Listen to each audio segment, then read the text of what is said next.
Okay, so meron tayong bagong assignment. So, as per my mentor, kailangan ko daw i-produce itong customer ID, transaction type, and transaction ID and status. So, yung una, hindi ko maisip ko na ba yung sabihin itong ID at saka transaction type. Hinanap ko itong mga word na to, wala naman doon. So, check natin yung sa SQLite.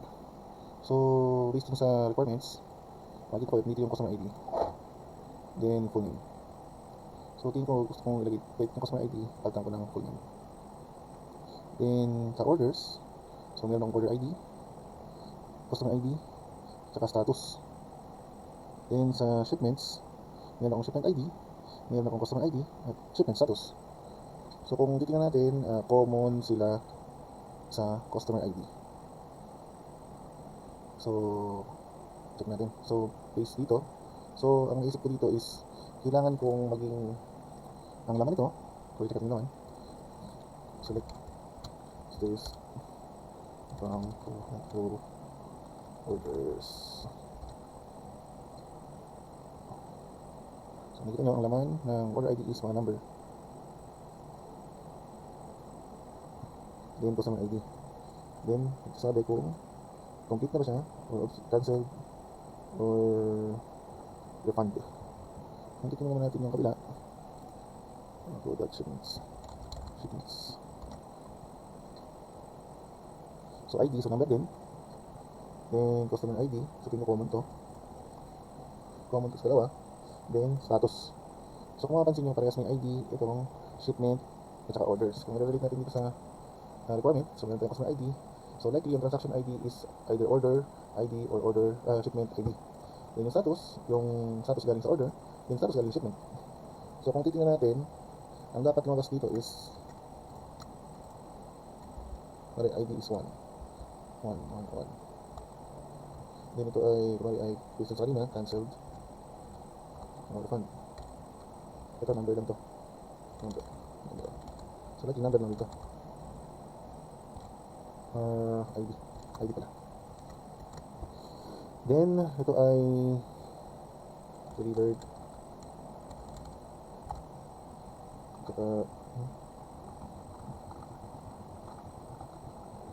Wala akong number ng iba. Delivered. Delivered ng mga basura. Delivered.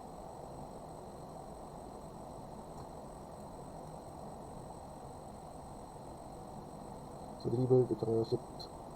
Lagi meron pa yan. Depende sa dami ng entries dito. So, ang gagawin natin is mag-form tayo ng form natin yung para sa order ID. Pero, ang gusto ko is sa halip na customer ID, gawin ko siyang full name. So, gagamit tayo dito ng join ulit. So, for shipments. So, ang gusto kong lumabas is see that customer ID. Ay, full name. Kasi ayoko gusto ko gumamit ulit ng join. From for shipments. Tapos, order ID. Ay, mali.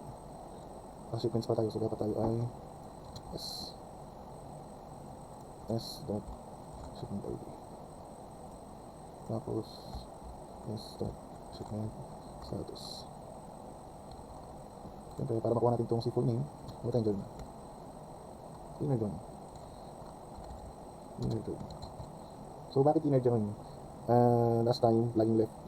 So, pag inner join ang ginamit natin is alin yung common sa dalawa.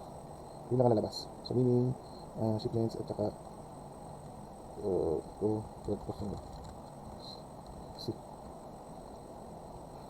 ang ibig sabihin ito is ang sa ko shipments dito mo dito yes dot summary ID equals C customer ID. So, ang ibig sabihin ito yung customer ID daw, lalabas lang dito is yung common na customer ID sa dalawang table. So, pag nag-gumamit ka ng inner join, wala tong repeat if mag-base ka lang dun sa customer ID. So syempre, magkakaroon pa ng repeat na result yan based dun sa additional na entries pa.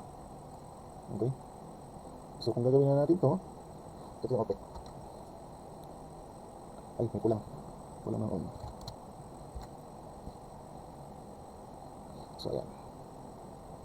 So bakit doble? Kasi hindi siya redundant overall. So may magkaiba siyang transaction. Dito 6. So mag-base yung mga repeated kung unique naman dito sa kabila. Okay? Then gawin naman natin sa kabila. Select. Copy ko lang to. So shipment ID, gawin natin order to. Order. Oh. Yung lahat ng shipment, gawin natin order. Order. Status. Order. Order O. O. So same lang dito ng kanina. Except ano lang, sa order lang tayo kumuha ng data. Ay, orders.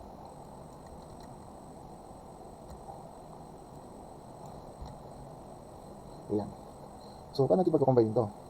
So ang dapat lumabas is yung data ng order ID at order status is mag-stack. So meaning magpatong dun sa kabila, sa shipment ID at saka shipment status. So para magawa natin yon, so magkakaroon tayo ng union all. So yung union all is pinagko-combine niya yung dalawang select.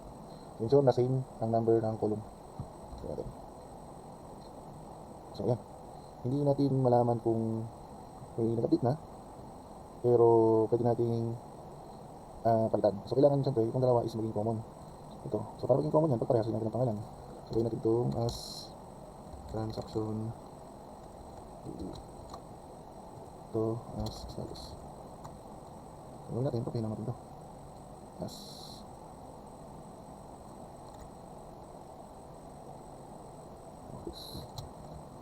tapos itong as status.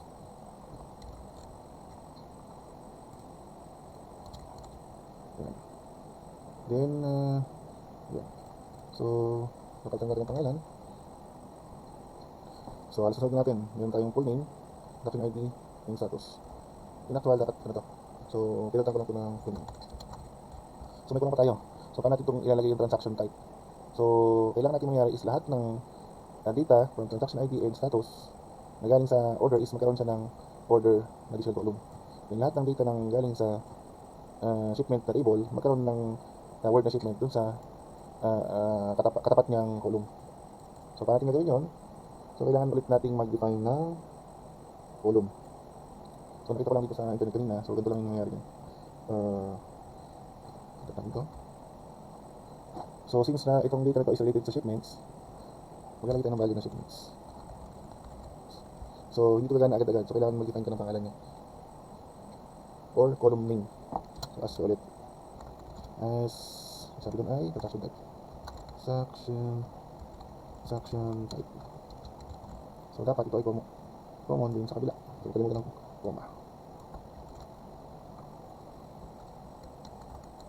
Since ito ay related sa order, so kapag ng order ito order. Then since ang intention natin is maging ganito siya, merong ganito dapat ang output niya. So magiging common yung full name, then under ng full name yung transaction type, then transaction ID, then status. Okay, so paano natin gagawin yun? So magigdag tayo ng order by. So ang order by natin, gawin na lang natin na full name.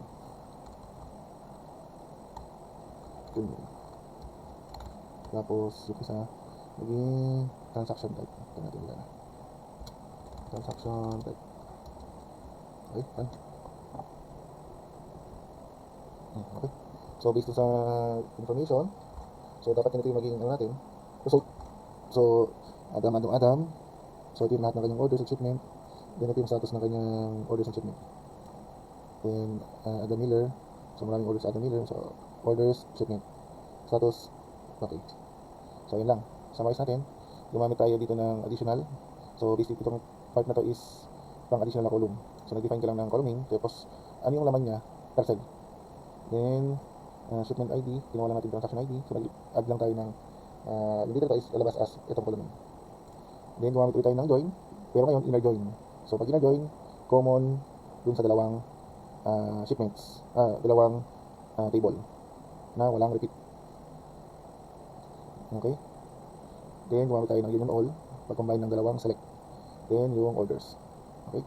So that's all. Save ko na lang ito. Save as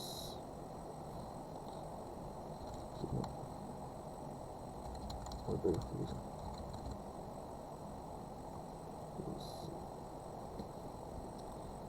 Okay.